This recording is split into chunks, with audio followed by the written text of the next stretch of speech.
The first is Wendy Doyle, who will speak on the 2016 survey results of CCMTA's electronic communication device use by urban drivers in Canada. Wendy Doyle is the Executive Director of Office of Traffic Safety with Alberta Transportation. So at the end of her presentation, there'll be a card passed around. You write a number on 1 to 10. It's performance appraisal time. So I will take the scores, and that's what she's going to get, okay? Anything at 10 is going to be thrown out as too high, okay? The Office of Traffic Safety is dedicated to researching and evaluating initiatives and tactics to reduce fatalities and serious injuries on Alberta's roads through research, education, policy, community mobilization, innovation, and technology. Safe system strategies and Vision Zero philosophies are at the core of the work of the Office of Traffic Safety. Last year, Wendy was awarded the Jenny Howie Government Member Award for her contributions to CCMTA, over my strong objection, by the way. She's a member of the Road Safety Research and Policy Committee, finishing her tenure as committee chair. After the annual meeting, she co-chairs the Autonomous Vehicle Working Group and recently chaired a national working group responsible for the developing Canada's Road Safety Strategy 2025. So, no more jokes. Wendy Doyle.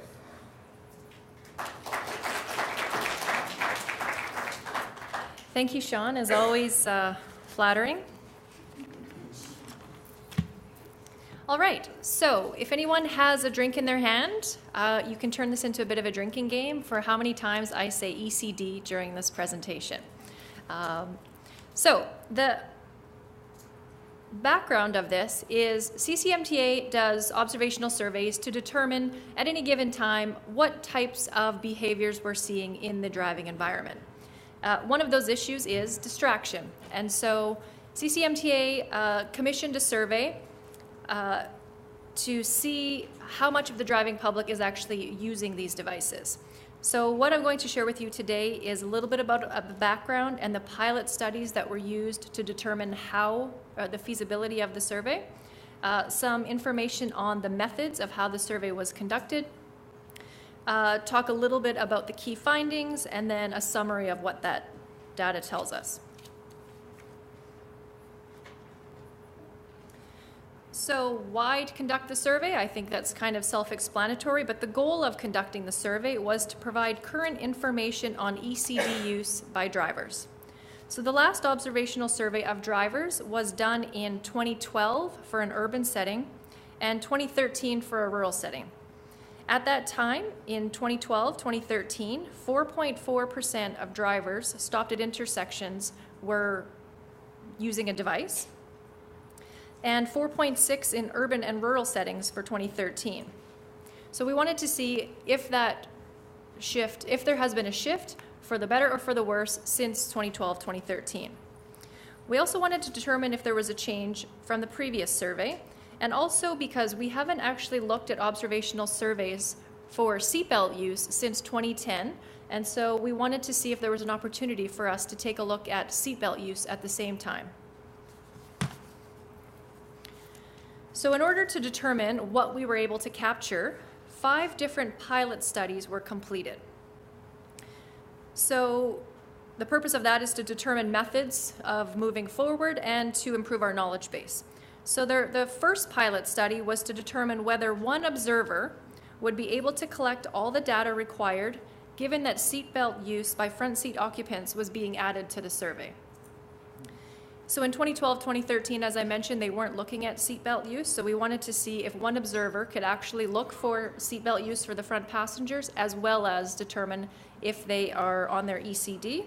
And the results indicated that one observer was sufficient for most sites.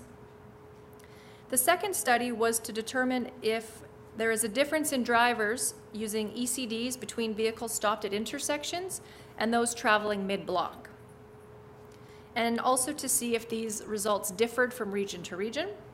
And the results showed that device use was higher at intersections than mid-block. And I think those in the traffic safety world agree that we see people at stop signs and red lights, and a lot of times the first thing they do is reach for their phone. So this validates that yes, people are using them at intersections more than in between mid-block.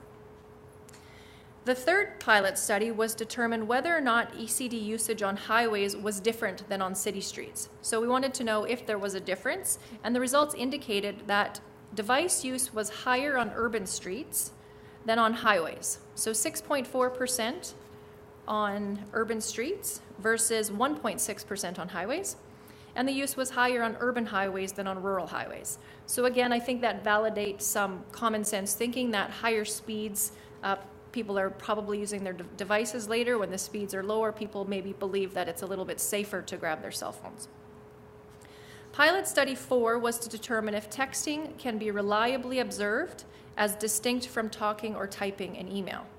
So the results showed that the observer was able to reliably distinguish between those two behaviors.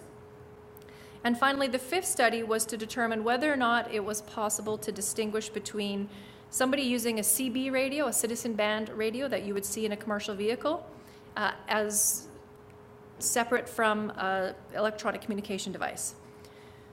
So the results also showed that it was possible to determine that about 4.5% of the heavy commercial vehicles were observed using their CB radio, and compared to 2.2 on their electronic communication devices.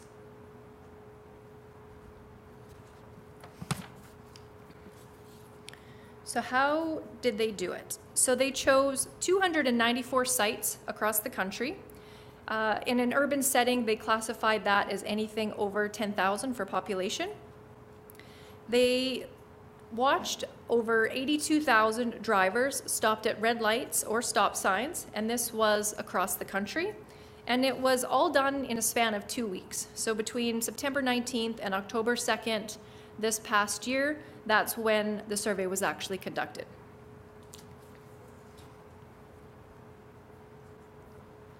So what variables did the observer look at? Again, pretty straightforward. Is the driver using an electronic communication device? Yes or no? What type of device, what type of activity is taking place? So are they talking, are they texting, are they talking and texting, or are they just plain holding the ECD? We asked them to observe what type of vehicle it was, whether it was passenger, minivan, SUV, or light truck. We asked them for the sex of the driver and the estimated age so that we could correlate that into different categories. We also asked for number of passengers because we wanted to see if behaviors changed when passengers were in the vehicle versus somebody was driving alone. And also seatbelt use by the driver or seatbelt used by any front passengers.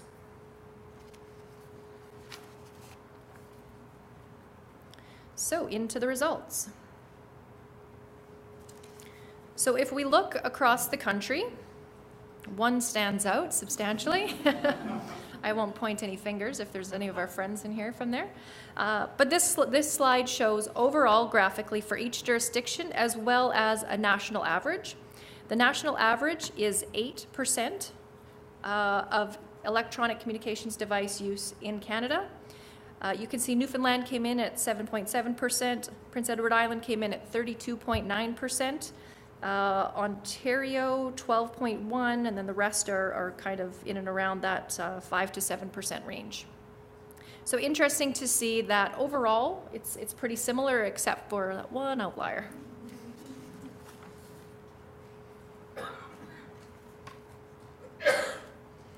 So lots of numbers on here, but what this shows is from jurisdiction to jurisdiction, how many drivers were observed, what the error measurement was, and what the actual ECD usage was. So these are the actual percentages for each of the jurisdictions.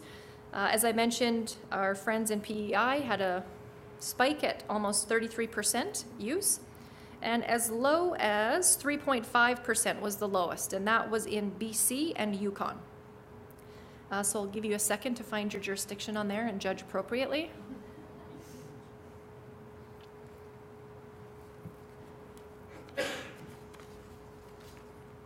When we look at vehicle type, there was a difference. I mean, not a drastic difference. So passenger vehicle had higher device use than light trucks or minivans, but only slightly higher than light trucks. And minivans came in, minivans, is that a thing? In at 6.7%. So you can see they're very close in really all the types of vehicles. There's not a lot of difference there, but passenger vehicles and light trucks are definitely more prevalent in the use. So if we look at the vehicle type across the country, again, the national average for passenger cars is 7.5% ECD use. Minivans and SUVs came in at 6.7%, and light trucks came in at 7.4%. Again, you can see some pretty big numbers up there for one of our friend jurisdictions. And again, there's also some really low numbers too to point out in BC, Northwest Territories, and New Brunswick. So some promising numbers there. And also good information for some of the jurisdictions that do have higher numbers. They perhaps know what their next campaign on education and awareness might be. So if we look at the difference between males and females and how likely they are to use these devices, again, the graph throws it off a little bit, but the difference between men and women was there was 7.8% ECD use by women and 6.9% use by men. So 1% difference between the two, just under that. So we can see that it is higher amongst females, but barely. Again, let's take a look across the country. Overall, nationally, 6.9% use by males and 7.8% by females. And again, if you look at the jurisdictions, ECD use was higher among female drivers in 6 of the 13 jurisdictions, or sorry, where's Brian? 11 jurisdictions, because we didn't do Nunavut. Okay. So I'll give you a second to take a look. Again, you can see some highs and some lows. Yukon had as low as 1.8% for male use. That's pretty low. And again, if we take a look at the age groupings, so ECD use was higher among drivers under 25 years of age, and really that's not really a surprise. We know that younger drivers often partake in riskier behaviors, and using an ECD while driving is also one of those. So while the younger age group is known to have the highest use, it's important to note that ECD use is seen amongst all ages. Nobody is excluded from this.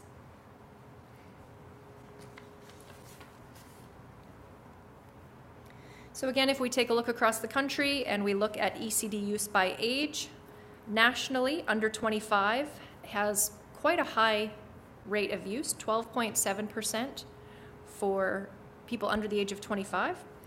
If we look at the 25 to 49 category, 7.5% ECD use, and 50 and over dropped to 3.6%. So interesting. I think that validates a lot of the anecdotes, which we kind of make assumptions in our driving public based on our collision statistics. So this validates that those being observed using these devices kind of fits into those age categories. If we take a look at urban use by age and sex, you can see similar trends here. Female drivers are slightly more likely to be using ECDs for all age categories that were observed.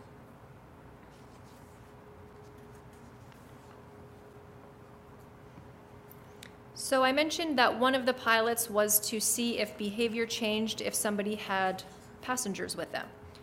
So when looking at this, we looked at no passengers, 1 passenger, and 2 or more passengers. And you can definitely see, based on the percentages, that when there is people in the vehicle, people are less likely to have an electronic communication device, whether they're talking, texting, holding it, or any of the combination in between.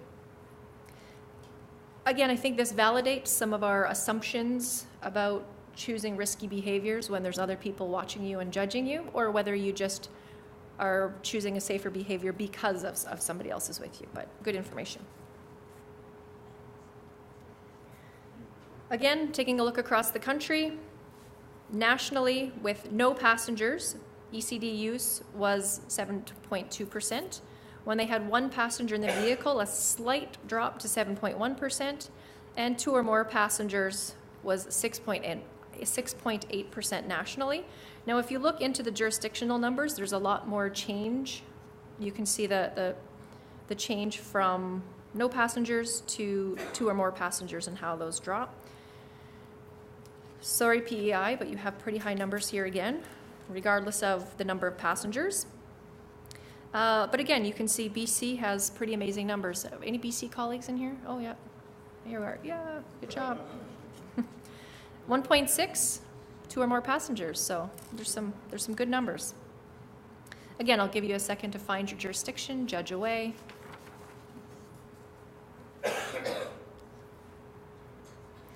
So another component to the 2016 survey was the seatbelt survey. So an interesting finding is that unbelted drivers were more likely to be using ECDs than drivers who were belted. Does that surprise anyone? No. So again, the findings are kind of consistent with what we know, that these types of risky behaviors compound. So if you choose to drive impaired, you're probably speeding, you're probably not belted, you're probably maybe not signaling. All of those types of risky behaviors compound. So again, this validates some of the information that research has shown, and assumptions have been validated in some senses. Taking a look across Canada, ECD use by seatbelts. Nope, use by seatbelt use. So Canada, 7.2% ECD use for belted occupants, and unbelted went up to 10.4%. So an interesting observation on this. So again, ECD use was higher for unbelted occupants in 7 of the jurisdictions.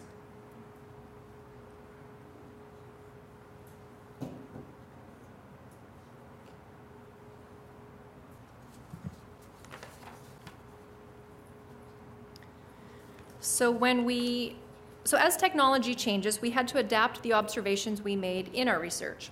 So in 2016, we measured ECD use and identified whether individuals were talking and texting, or just holding the ECD.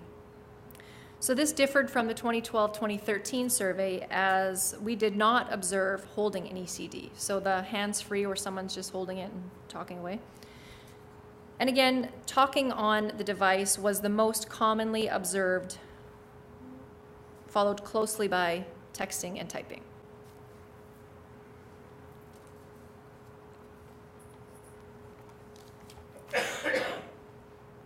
Moving across the country, we see that nationally, talking on a device was most common in 6 jurisdictions.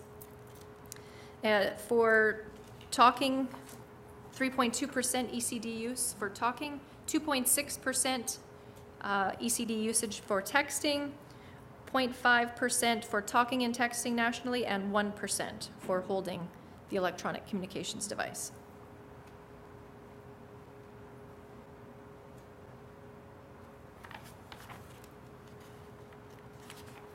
Are you awake, Sean? Okay, just checking.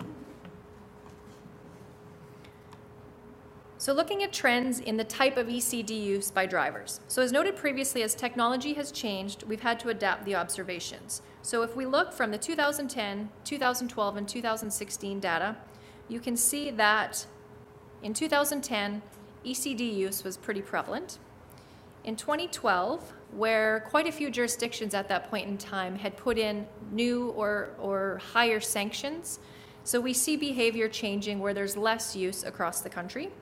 And then back in 2016, what happens when you don't get caught for doing bad behaviors? You go back to your previous behaviors. So what are we learning is that we have to keep doing public awareness campaigns. We have to keep having focused step campaigns specific to distracted driving. Basically, we have to keep tackling all of the tactics based on the road safety strategy to change behaviors. So the talking and texting, so the red bars, you can see pretty big increase, almost a full percentage. And talking and texting wasn't measured before, so that is the new addition to the 2016, as well as holding ECDs.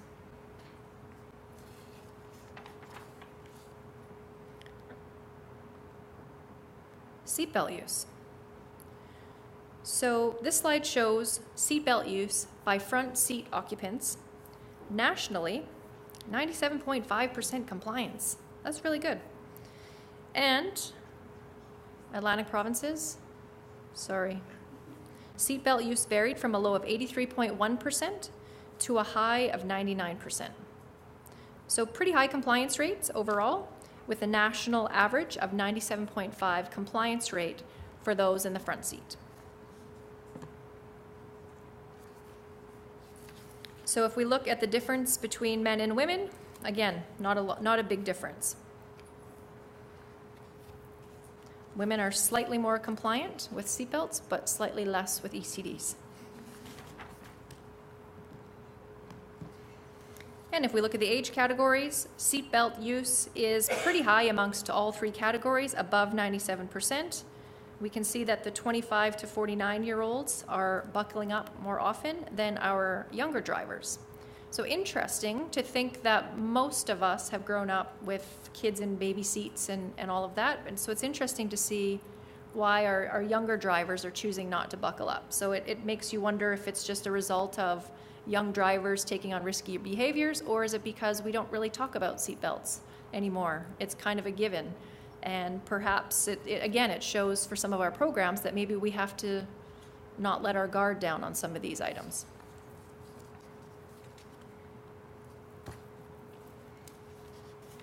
On to trends. So we did a survey in 2007, another observational survey in 2010, and again in 2016.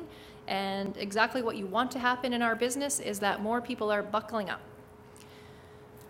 So a low to 93.1% in 2010, and again we're up to 97.5% in 2016, which is excellent. Taking a look across the country, compliance nationally is 97.5, as I mentioned, and you can kind of look at your own jurisdiction and see how you're either improving or not. Sean, are you happy with Alberta's rates? I'm happy with both on this. I got to talk to the member from Prince Edward Island. Doug, are you in here? No, Doug's not here. So overall, I just want to point out Quebec, 99% compliance rate in Quebec. That's pretty amazing.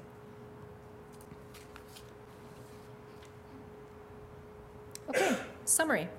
So driver ECD use was 8% in the 2016 urban survey, including talking, and texting, and holding. And to refresh your memory, it was 4.6% in 2012, so we have doubled. ECD use was somewhat higher for women, younger drivers, drivers of passenger cars and light trucks, drivers that had fewer than 2 passengers in a vehicle, and drivers not wearing a seatbelt. We also know that ECD use was more often for drivers for talking than texting, and that talking on the ECD has decreased, but decreased from 2010 to 2013, but increased back to the 2000 level in 2016. Texting has increased, seatbelt use has increased, and there's not much variance between age and sex. And the planning for the rural portion of this survey is set for this September 2017, and so that update will be probably next spring. That's it. Comments, questions? Yes, sir. Has there been any thought to doing it by industry type or anything?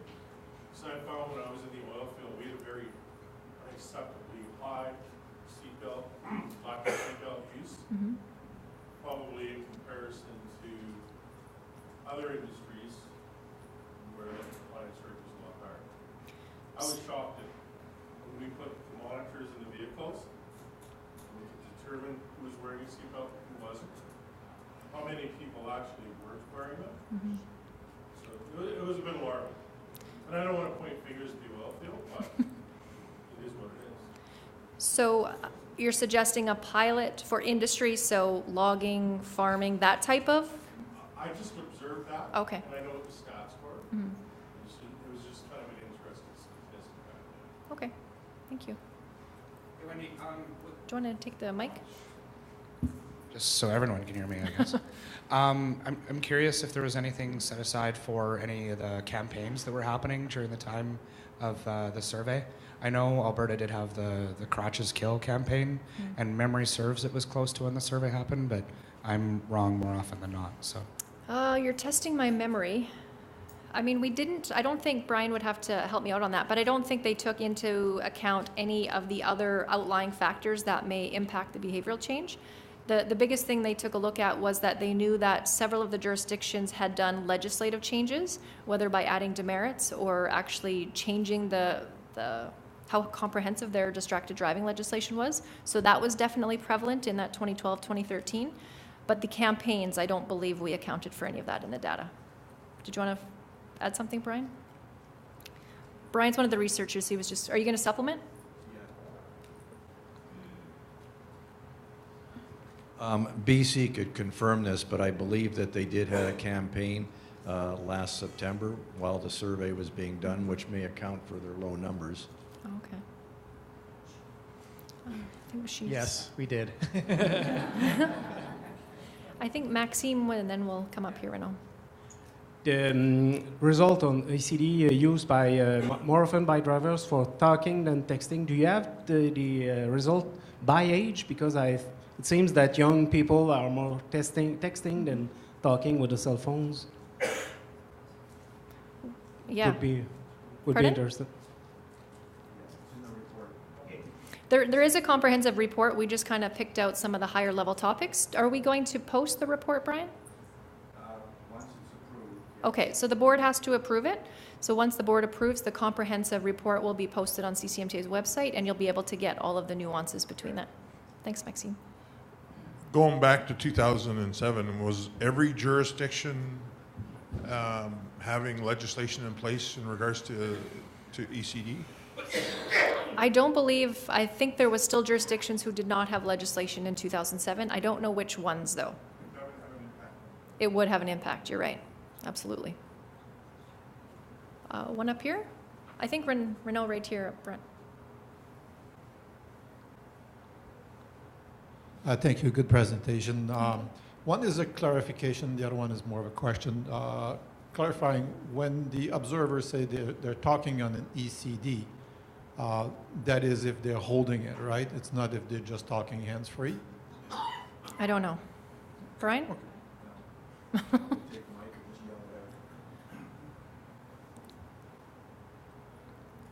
All the surveys from 2007 forward were handheld devices. We did not look at hands-free. So a second question? Thanks for the clarification, Brian. I thought that was likely the case, but I wasn't sure. The other one is perhaps for the future, is it would be interesting to find out the exposure rate. Mm-hmm. Perhaps somebody that drives a pickup truck, that is a contractor, that's talking to customers, might have a 10-minute conversation versus somebody that says, yes, I'll pick up milk on my way home.